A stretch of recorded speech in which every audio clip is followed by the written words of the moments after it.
Well, from the Grammy stage to the political arena, it's an all-out brawl in South Carolina as the Republicans gear up for Saturday's primary. While campaigning for his brother, George W. Bush took a thinly veined swipe at Donald Trump.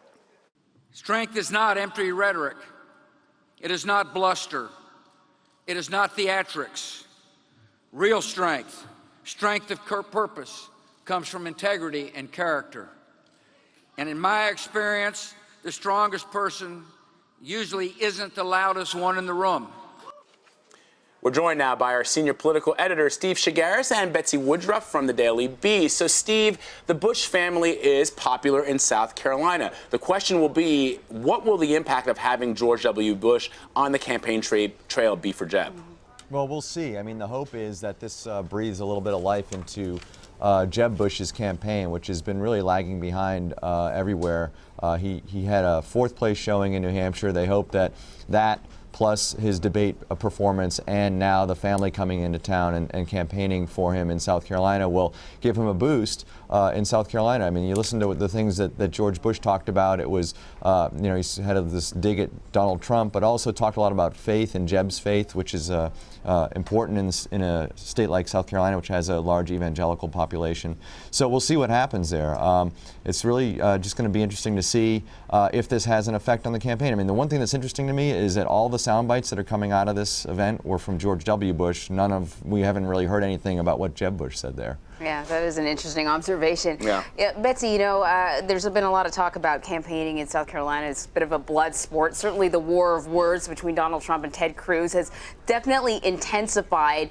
But, we have a few days before the primary, and you gotta wonder if these two keep going at each other, is there going to be a downside to this, or can they actually benefit from tearing each other apart? I think Senator Cruz probably has the most to lose here. Trump has a pretty good record of taking out or damaging the competitors that he sees as the most dangerous to him. And what's really striking to me about this particular conflict is how big of a change it is for Trump. I mean, remember just a few months ago, Trump was saying that he refused to criticize Cruz, that he liked him, that he appreciated that Cruz was standing up for him. And Cruz was one of the only Republican presidential contenders who wasn't going after Trump, who wasn't part of that initial pile.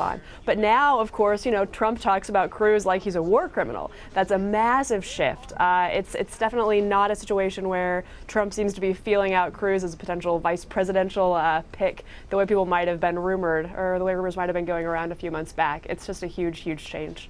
Steve, let me ask you about Donald Trump and his op-ed in USA Today.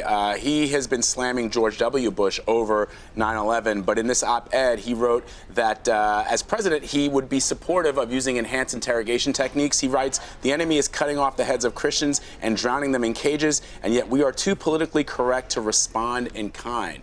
It's pretty dramatic stuff. What's the significance of this tactic? Well, first of all, I mean, the battle against ISIS is a huge issue with Republican voters and with Americans, frankly. And so, talking tough on national security and how to deal with terrorism is a big thing that Trump's been doing. The interrogation thing came up at the ABC debate a week and a half ago, and so he's just sort of carrying on with that. But keep in mind, in the context of this, Iraq has been the Iraq War has really become an issue again for this campaign.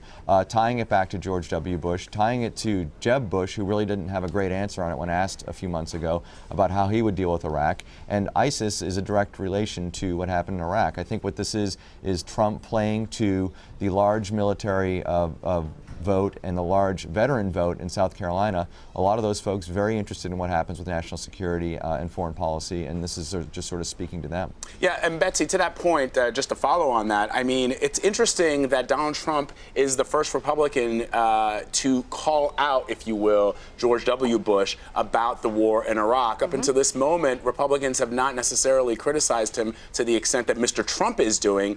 That seems to be a new tactic here. It's definitely new, and it sounds a bit like what Ron Paul was arguing back in his 2012 presidential campaign. The talking points are almost identical. That said, it's also pretty risky for Trump to do. Even though George W. Bush left office with pretty abysmal approval ratings, among Republicans, about 77% support his presidency. More than half think the Iraq War was worth fighting, that it wasn't a mistake. So for Trump to go after George W. Bush, to vilify him, even as in the last debate, to suggest that Bush knew there weren't support WMD in Iraq and lied about it to get us to go in. He's really going out on a limb there. Now, of course, thus far, Trump hasn't been able to say anything that damages his polling numbers. But at this point, Republican voters are going to have to pick. Who do they like more, Trump or George W. Bush?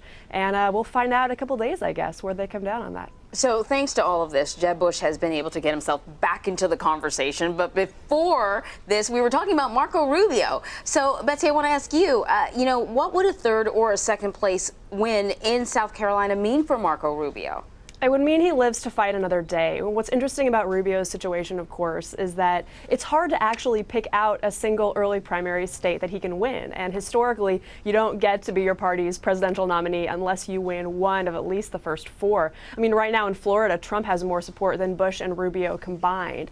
That said, if you look at the Real Clear Politics average of national polling numbers, the Rubio trend line has gone dramatically up, and the Trump line has gone dramatically down since about the first week of February. So if Rubio doesn't have a disaster in South Carolina, he's going to be able to argue to his donors and to his supporters, look, I have late-breaking momentum. I'm still a serious contender. Of course, if he clocks in under third or fourth, then it's going to be much more dicey for him to make that case. Steve, let's talk about the Democrats. The Nevada caucuses are Saturday. There's been very little polling done there. So is Saturday sort of a mystery? And why is the Hillary Clinton campaign downplaying expectations there?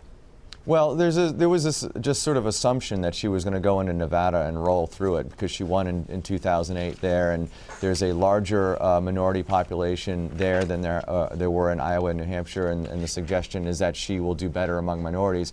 But again, as you mentioned, I mean, there are very few clues as to how this thing could turn out. Sanders has gone over there, spent a ton of money, reached out to Latinos, which are the larger group of minorities that are in Nevada, and there's a worry, I think, among the Clinton folks that he could do fairly well. The other part of this is, even though the state is only 51% white, in 2008, in the Democratic primary, 65% of the people who took part in the Democratic primary were white. So they overperformed, and the minorities didn't actually turn out to vote that time. The other thing we're totally unclear of, and I think why people have very little clue as to what's going to happen, there were 11,000 people, Democrats, that took part in the caucus in 2008. There were 471,000 registered Democrats in Nevada, so the turnout was nothing, basically.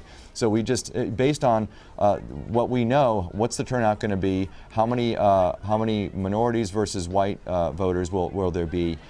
There's just so much that's unknown that I think the Clinton people are sort of a little worried about how this is all going to turn out, and are basically suggesting there's really no way of knowing and trying to lower expectations for themselves. Yeah, well, as we've seen, expectations all plays a huge role in whether or not you're seen as a winner or a loser when it comes to these things. So playing it down may work in their favor. We'll see. Steve Chaggaris and Betsy Woodruff in Washington, thank you very much. Sure thing.